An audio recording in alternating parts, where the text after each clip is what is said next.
যেন এক অন্য পুজো বাঁকুড়া জেলার ইন্দাসের মির্জাপুরে সাঁতরা পরিবারের বড় বৌমা হীরাবালা সাঁতরাকে মা কালী রূপে পুজো করা হলো। প্রজন্মের পর প্রজন্ম চলে আসছে এই রীতি। গলায় রক্তজবা, কপালে লাল চন্দন, এই বেশেই পূজিতা হন মা মুন্ডমালিনী। পরিবারের দাবি, সাঁতরা পরিবারের কোনো এক পূর্বপুরুষকে কালীমা স্বয়ং স্বপ্নাদেশ দিয়েছিলেন বাড়ির বড় বধূকে কালী রূপে পুজো করার। সেই থেকে আজও পরিবারের বড় বধূকে পুজো করবার নিয়ম চলে আসছে। পরিবারের গৃহবধূ হীরাবালা সাঁতরা গত 40 বছর ধরে মা কালী রূপে পূজিতা হয়ে আসছেন। পুজোর দিন তাকে দেবীর আসনে বসানো হয়। গলায় রক্তজবার মালা ও কপালে রক্তচন্দনের তিলক আঁকা হয়। পুজোর সময় স্বয়ং মা কালী হীরাবালা দেবীর শরীরে ভর করে থাকেন। পুরোহিত তাকে দেবী রূপে পুজো করেন। আশেপাশের দর্শনার্থীরা জীবন্ত কালীর পুজো দেখতে সাঁতরা বাড়িতে ভিড় জমান। কালী পুজোর পরের দিনেও নিয়ম রীতি অনুযায়ী আরও একবার জ্যান্ত মাকে পুজো করে বরণ করে তার ঘট বিসর্জন করা হয়।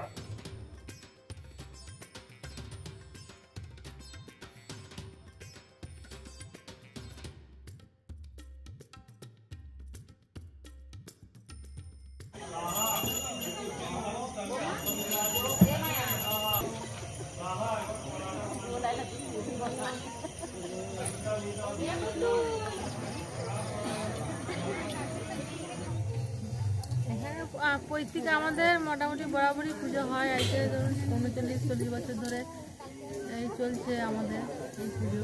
মানে আমার মা, মানে মাকেই পুজো করা হয়, আমরা এটাই জানি। মানে আমাদের কালী, মানে আমাদের ফ্যামিলি সবাই এটাতেই সন্তুষ্ট। এই যে এখানে যিনি পূজিত হন, অন্য জায়গায় মূর্তি হিসেবে পূজিত হন, এখানে আপনার যে মা পূজিত হচ্ছেন, আমরা কতদিন দেখে আসছে? আর 39-40 বছর ধরে দেখে আসছি। আমার বয়সে মনে হয় 40 বছর হয়ে গেল। এটা কি একটু অলৌকিক টাইপের লাগে না আপনাদেরকে?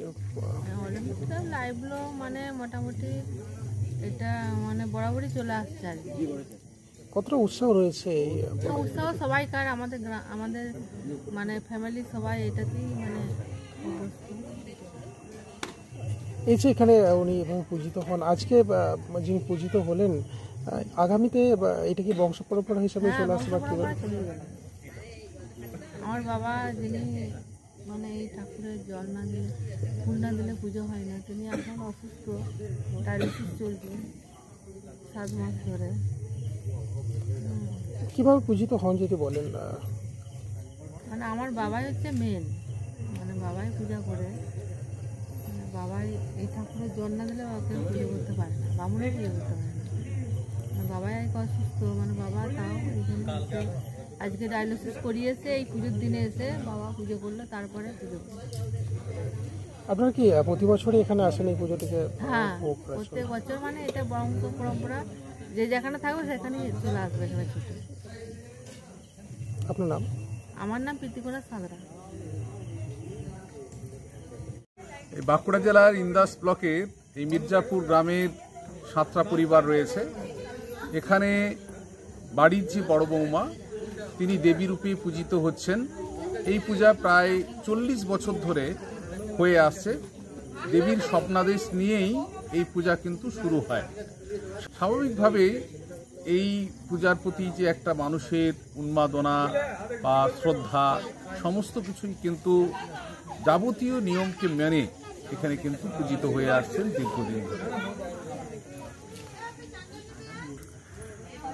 পুরনো ইতিহাস, এখানে যে পূর্বপুরুষরা সাধারণত কলকাতার ওই সাইডে আগে থাকতেন, চাকরি সূত্রে এদিকে আসেন এবং আসার পর এই দেবীকে ওখান থেকে নিয়ে আসা হয়।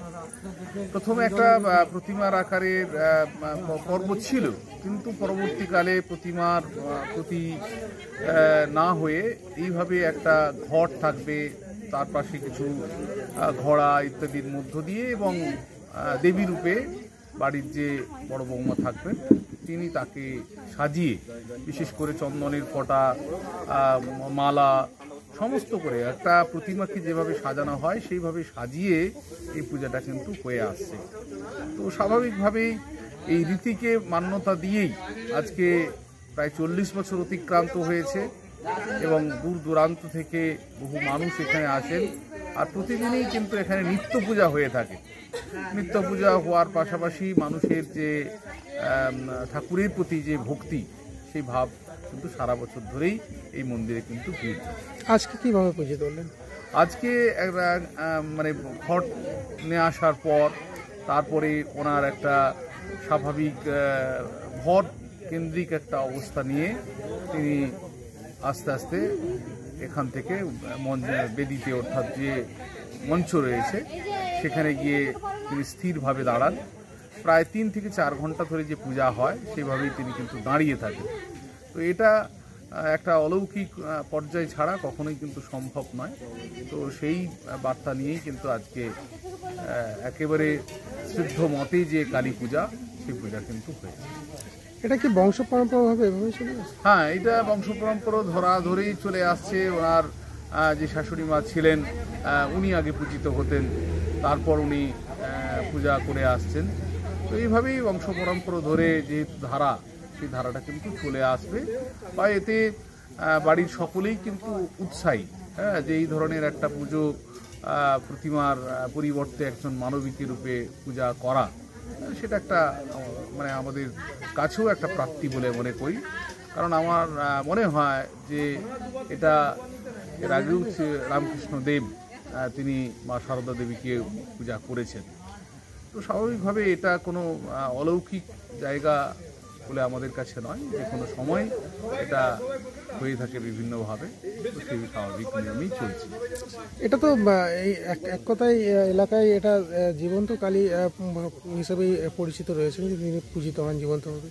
তো উৎসাহ কতটা রয়েছে, মানুষ কতটা উৎসাহভাবে আসেন এখানে?